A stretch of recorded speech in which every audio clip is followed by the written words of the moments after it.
So let's do a little bit of WordPress 101 security, what to do, rather. But okay, cool. We can do that. Okay, so I've got a WordPress site.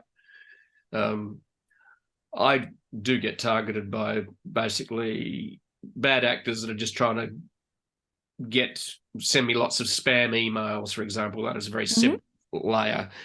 And I constantly have to update my email platform to tell them and remove the bad actors, because so WordPress 101 security. How can I protect my WordPress site? Give us a few tips. Sure. Okay, cool. I'll assume as an audience, you might have a WordPress site too. So I'll give you a few variations on the kind of ways you can do this.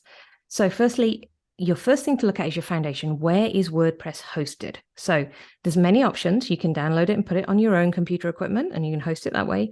You can use it on WordPress.com and they will host it for you. Or you can use specialist hosting providers who will provide the underlying computer equipment that it is operating on. Yep. Now, each of those has different risks. If you're doing the WordPress.com option, that's cool. This is what they do day in, day out. That is literally their only job, is keep WordPress safe. So yeah, great, fantastic, less to worry about. If you're on a specialist provider, check on their experience for looking after and monitoring WordPress sites. So you want to be asking, okay, cool, what do you look for? What does your monitoring look for in our logs? How would I know if you see something suspicious? So work with your hosting provider on that one.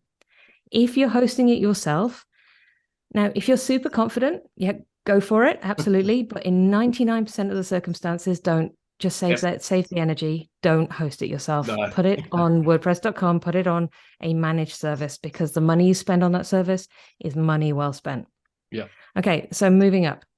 Next stage, biggest target for your WordPress account is somebody getting access to your administration account. So your WordPress site is very powerful. Because it's able to do so many things, and you can have plugins that do this, that, and the other, it's a huge beast of a piece of code with a lot of power. And whether you just want it for, an online brochure or something more complicated, it doesn't mean an attacker can't then use the same code to set up something more sophisticated, but with your, hosting provider doing all of the nice looking after them for it. So lock down your account. So make sure you've got strong account names. So don't name all your admin accounts admin. Give them sensible, big, unique names. Don't share those accounts. Set up different accounts for different people, so that if somebody leaves your team, that you can get rid of that account and you're not sharing a password between them. Shared passwords and poor quality passwords are really, really nightmarish when it comes to compromising sites like WordPress, because we all do it. We're bad at choosing passwords. We don't spend a lot of time on it. We're not wired to remember long, complex phrases. So I'll give you a bit of a tip. No. We're really not. The closest I get is remembering my credit card number so I can occasionally order pizza. That's about as far as I get with long numbers.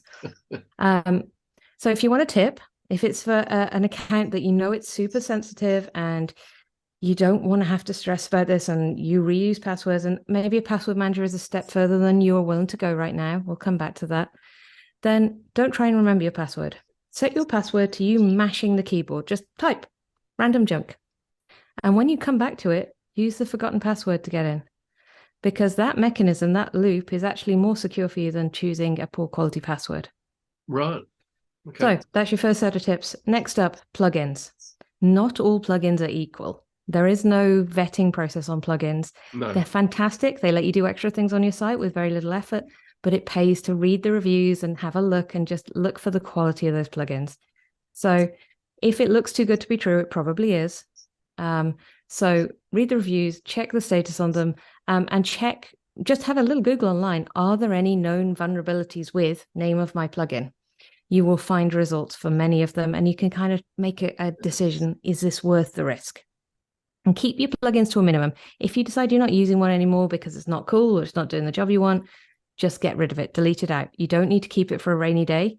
That old code causes risk by being there. Right. So that's 3 steps we can take just to start with. And that's looking at your hosting, looking at your account controls, and make sure you've got good quality passwords and different accounts per person, and then looking at your plugins and making sure they're up to date, that you've only got the ones you need, and that you've done a bit of a review process.